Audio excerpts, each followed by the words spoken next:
নেতা কর্মীবৃন্দ, আগামীকাল ঐতিহাসিক চরমনাই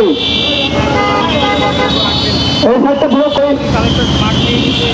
ইনশাল্লাহ আগামী চরমনাই আলহাজ হযরত মাওলানা জিন্দাবাদ জিন্দাবাদ, নেতা নাই নীতি চাই, বীর মূলমন্ত্র আগাম নারে তাকবীর, হাফেজ মাওলানা আব্দুর রহমান কাসিম নজরুল সহ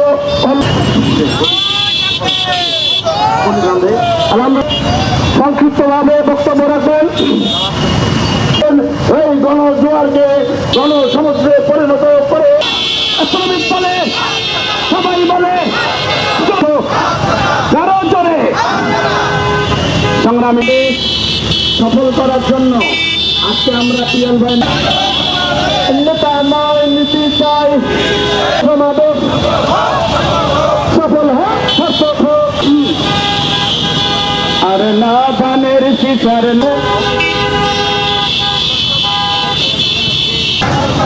ইসলামী শাসনতন্ত্র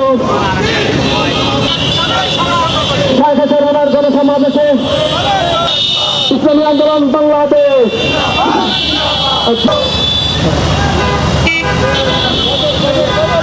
আগামীকালের জনসমাবেশ আগামী 22 বছরে অবস্থান করছিলাম। পুলিশের সেই সারা বাংলাদেশে জেগে উঠেছিল। আজকে এই সংখ্যাটি আগামীর নির্বাচনে আমরা হাত পাখাকে বিপুল শ্রম অনেক সময় আপনারা আমাদের পিছনে ব্যয় সংগ্রামী অন্তর্বাসী ইসলামী আন্দোলন বাংলাদেশ।